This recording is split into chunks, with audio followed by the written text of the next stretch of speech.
What's up, everyone? This is Grant Findlay-Shirras, co-founder and CEO of parkbench.com, and I am here to show you how to fill out this goal-setting worksheet that I've built for myself and for my clients to help us think through all the different things that we should be thinking about to live a bigger life.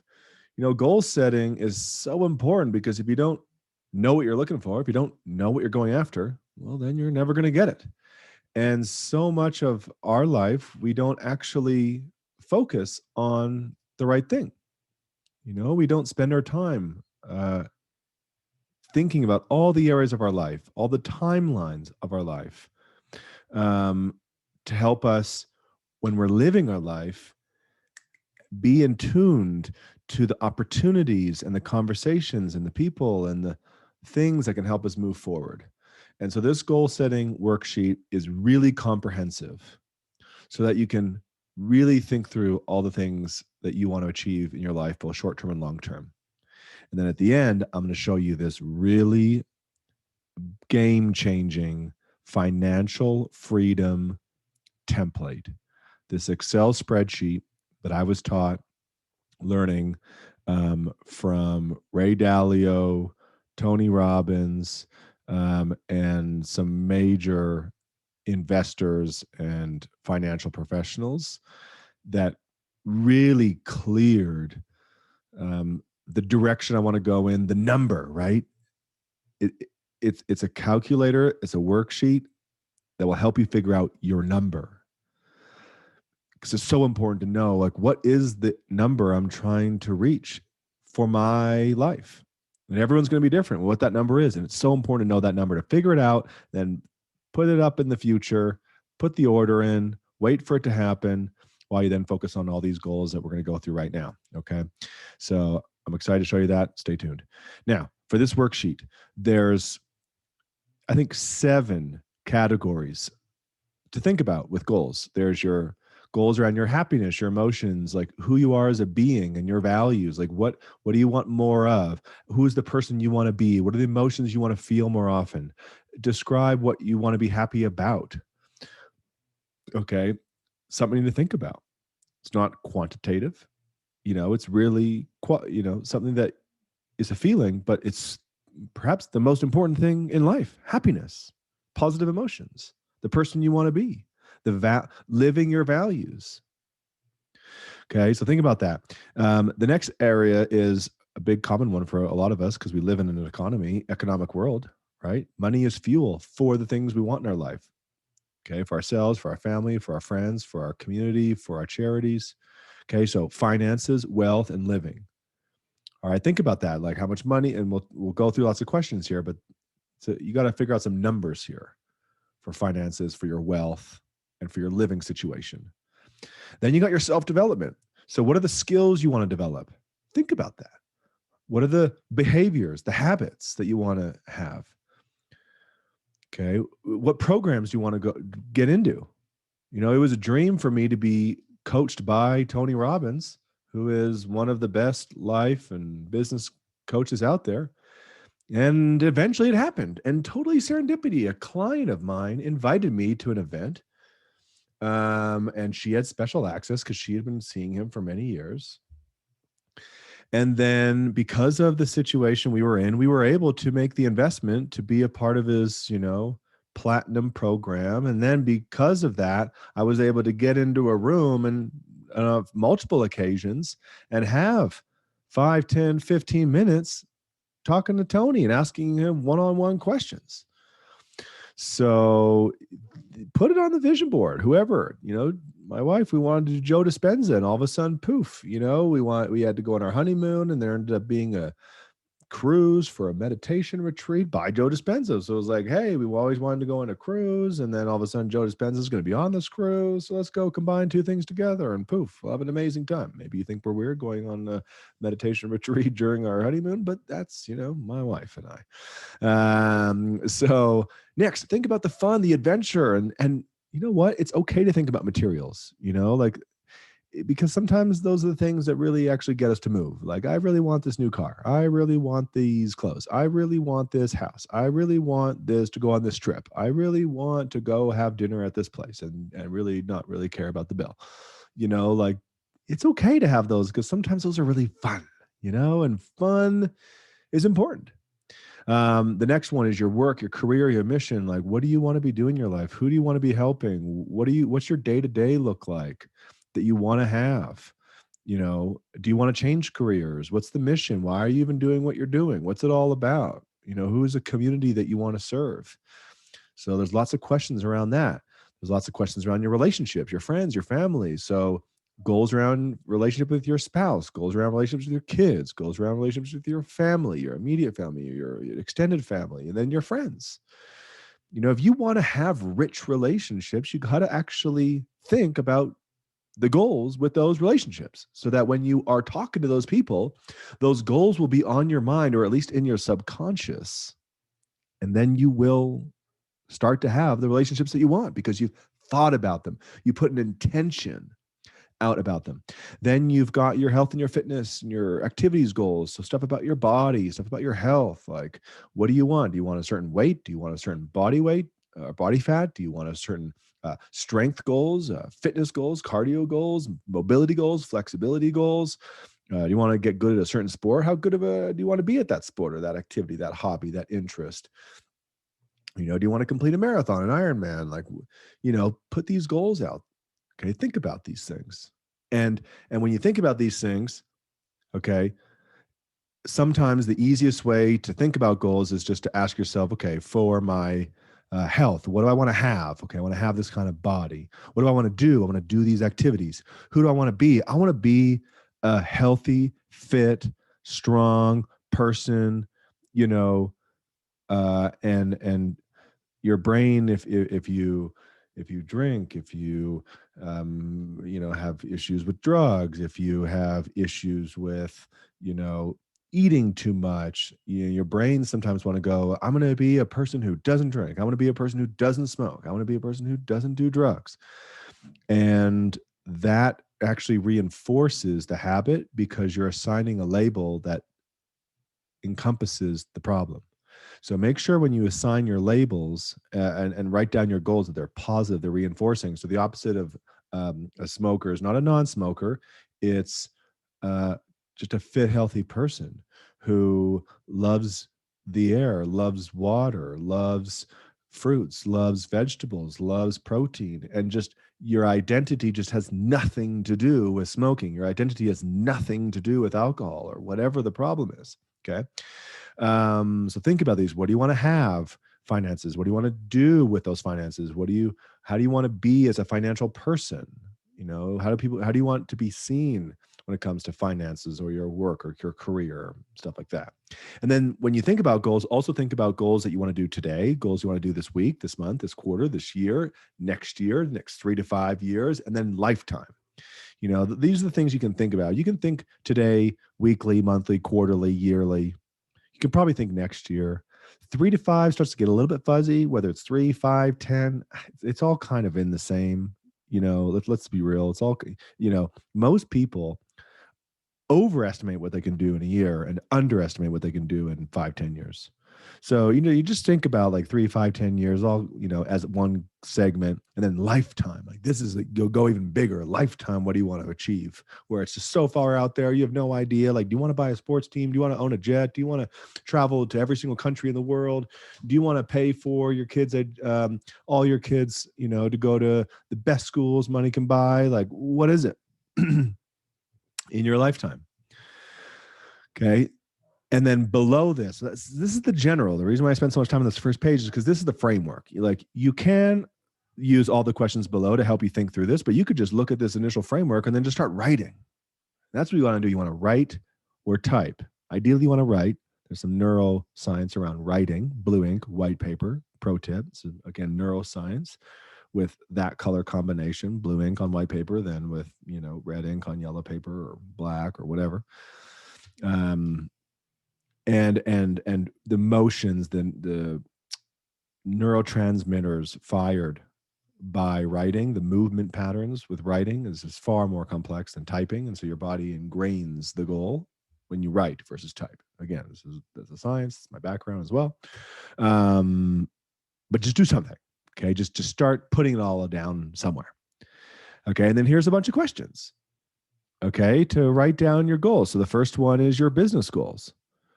Okay, so for real estate, we talk about volume, we talk about gross commission, you talk about net revenue. Okay, so after your brokerage splits and fees, what's your your profit? How much do you want to save from that? How much do you want to invest? Do you want to own real estate? What do you want to own?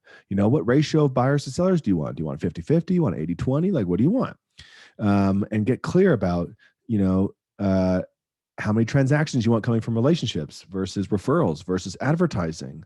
Like, get detailed about this stuff. What kind of clients do you want to work with? First-time home buyers, upsize, downsize, relocation, corporate, veterans. Be clear.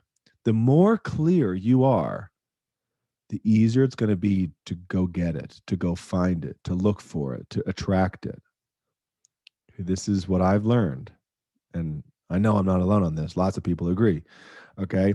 Then if you're with Parkbench, okay, you're going to have a bunch of goals with Parkbench. How many transactions you're getting from Parkbench? What's Parkbench going to do for your personal brand?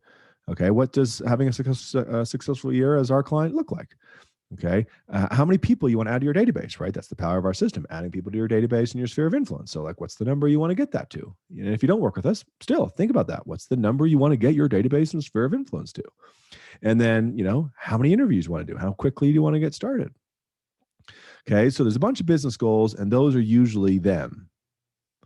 If you're a team or a brokerage, there's a totally set of questions. This is really for the solopreneur. Okay. For the actual agent. All right. Then you got the life goals. Okay. And so what are life goals with net worth and passive income and the adventures and the projects and the hobbies? Okay. So just go through this worksheet. Okay. And answer these questions. And there's a bunch of pages for you to write if you want to print this out.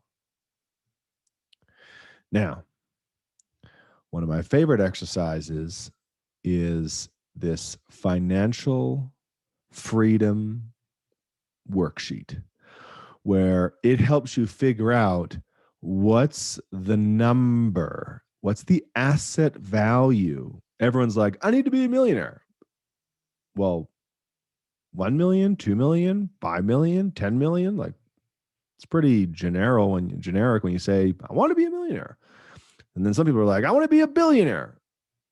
You probably don't need to be a billionaire to do whatever you want to do. Like, if you think of your super life, you likely do not need to have $1 billion. I have put some crazy freaking things on paper, and the highest number I can get to is like $185 million for a jet, for a sports team, like all sorts of stuff. Okay. It's pretty crazy. Okay, but let me walk you through this sheet, because what's important is for you to figure out, okay, what's your security? Like, the first milestone in life is to save money and then put towards investments that give you a return on those investments, such that the annual income passively from those investments cover your security, your basics, your food, your shelter, okay, basic living. So put those expenses down. And like, I've put some ideas down here, but this is for you to put down the numbers. And then you got the vitality, which is, it's better than basic. It's probably a little bit worse of a life than you're living right now. Independence, I would put down what you're spending right now in your life. Okay. This middle column, put what you're spending. Okay. And then below that, put a reduced life. It's still a good life. It's still a full life. I got a car in this life. For my basics, I don't have a car. I may still donate every single month. I may get to go shopping a little bit, not a lot, or whatever it is. Like, reduce your life. So it's kind of like, it's still a full life, which is pretty cool to be able to live that passively if, shit hit the fan, pardon my language, but to be able to have this coming to you, it really frees your mindset to really do the things you want to do and go after your passions and be the current kind of person that you really want to be with no fears, doubts, and worries ever. Okay, really reduces it. So put these expenses down and then think about what's a better life than I have right now. Okay, so let me add the expenses of a better life, and then I'll show you how you get to the numbers after. And then let me put down my super life. Like, this is all out. How big can I think? Literally, how big can you think? Put those numbers down, where your donations get bigger, your car gets better, your food gets better, you spend way more money on your health, your family's health, you spend way more money on your kids, you spend way more money on your living situation, your house, you have all these luxurious expenses, like people who do stuff for you. Basically, that's what a super life is. You just have more people doing stuff for you, and you have bigger assets and toys. Okay, so figure out these numbers first. Okay, so just go to the columns and start putting some numbers down, and then it'll automatically calculate the stuff up here. So you don't need to touch these rows. So please don't, or else it will ruin the end result. So just leave this up here and just start changing the numbers down here, adding rows and stuff. Okay. And what will happen is it'll sum up, okay, all your expenses monthly. And you should see, like, yeah, this is my monthly expense. This is my reduced expense. This is my basics expense. Okay. Which means this is on a monthly basis. Multiply this by 12. This is my annual expense after taxes, right? Because you only get to buy this stuff with after tax money when it's from your investments. So that means you need to now backtrack this worksheet for you, backtracks out the tax rate. So you actually do need to put, okay, the tax rate. I'm going to change the color here. You need to put the tax rate in here because so if it's 51, because what we'll do is we'll say, okay, if this is the after-tax money and this is the tax rate, then this is the pre-tax money. And so you just need to make sure, based on your state that you live in or province, wherever you live in the world, okay, based on this before tax income that needs to come from the assets, what's the tax rate? So 50,000, that may only be 35% tax rate. But once you get to some bigger numbers in the hundreds of thousands or millions of dollars, now, you're pretty much just at the max tax rate, which is usually 50, 55%. Who knows what's going to happen in the world? But right now it's around that. Okay. Depending on where you live. Maybe you live in a place where it's like only 30 or 40. Once those numbers are calculated, the reality is in life, if you invest in real estate and own it outright in cash, okay, worst case, you own real estate outright in cash, you're likely going to have a cap rate on that property of around 4 or 5%. Okay, maybe 4 to 6% cap rates. And you can play around with these numbers if you want. You can put some different percentages, because what this is saying is, if this was my average return, what asset value would I need to give me this amount of pre-tax money so that after my tax rate, I get after-tax money to pay for this column? Okay. And so, if you were to put your money in the stock market, most people can average 8 to 10% return on their investments in the stock market on average, year after year after year after year. Obviously, it doesn't stay that same number year after year, it kind of fluctuates. But if you average it out over 10, 20 years, it's probably going to look around 8 to 10%. If you're a very experienced investor, maybe you can average 12 to 15%. But I can tell you, like, there's no investor in the world that's averaging over a decade lifespan, because you want to have this money for multiple decades to be coming to you. There's no investor in the world I've ever met, and I met Ray Dalio, the number one investor in the history of the world. He said, maybe in my best year I did 22%, but most years I'm doing, 10 to 15%. So based on what returns you can get from the things you put your money into, what's the asset value that you need, which means save money to get this asset value so you can put it towards these investments to give you this passive income. Get this asset value at these returns so you can have this kind of income for this kind of life. And then you just start looking at your numbers. And then these become milestones because you'll end up understanding what kind of return you can get. And then you'll be like, okay, I know I can get 8% year over year. That's the number that I know I can get. I've been getting it. I'm going to continue to get it. So my first milestone is this number. Then my next milestone is this number. And then I'm going to celebrate when I hit this milestone, this one. And oh my God, I'm going to have my super life when I get this number. And so I got to know these numbers and focus on these numbers so I can have this end result. Okay, so this was huge for me because now I know my numbers and now I'm thinking about it and now I'm getting closer and closer and closer and closer. I know why I'm spending, or I know why I'm saving money now. I know why I'm trying to make more money now because I've thought about how I'm going to use this money and what kind of life I'm going to be able to create for me and my family by having and making this number happen. Okay, so I love this exercise. I love goal setting, and I hope you do too. And I hope this video helps you do it, helps you get excited about doing it. So enjoy these templates, and I wish you all the success in life.